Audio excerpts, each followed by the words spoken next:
Calon ibu harus tahu jika selama kehamilan janin dilindungi dan dikelilingi oleh selaput berisi air ketuban.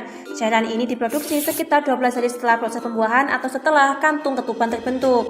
Ternyata terdapat kondisi yang disebut dengan premature rupture of membranes atau PRUM, merupakan kondisi ketika ketuban pecah dini. Kondisi kantung ketuban pecah sebelum persalinan dimulai ataupun membuat cairan ketuban secara bertahap bocor atau menyembur keluar dari vagina. Lantas, apa yang menjadi penyebab ketuban pecah dini? Pertama, dikarenakan pendarahan vagina, kelainan bawaan yang mempengaruhi rahim seperti sindrom Ehlers-Danlos ataupun insufisiensi serviks. Lantas, bagaimana yang meningkatkan resiko PRUM? Diketahui, resiko PRUM akan meningkat jika memiliki kondisi yang menyebabkan melemahnya membran chorioamnionitis. Pertama, kondisi amniosentetis, riwayat prom atau pembesaran prematur, infeksi seperti menular seperti IMS ataupun vaginosis bakterial. Kedua, mengalami kehamilan ganda, polidromion ataupun panjang serviks yang pendek dan juga pendarahan vagina.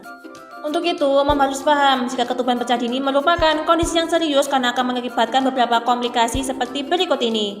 Pertama, infeksi rahim. Kondisi ini ditandai dengan gejala demam, keputihan tidak biasa, vagina berbau tidak sedap, denyut nadi cepat, nyeri di perut bagian bawah dan juga detak jantung janin lebih cepat. Bila dibiarkan, infeksi pada rahim akan menyebabkan sepsis pada bayi.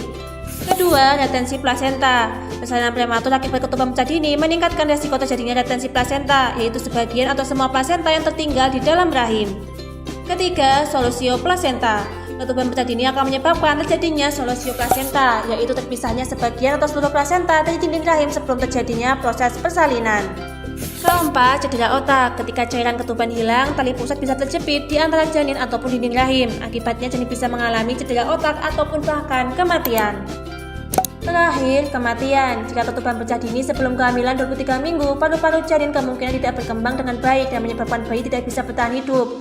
Bila bayi bertahan, rentan mengalami penyakit seperti paru-paru kronis, hidrosefalus, cerebraplasi, dan juga gangguan tumbuh kembang. Jadi, bagaimana calon ibu sudah paham bukan?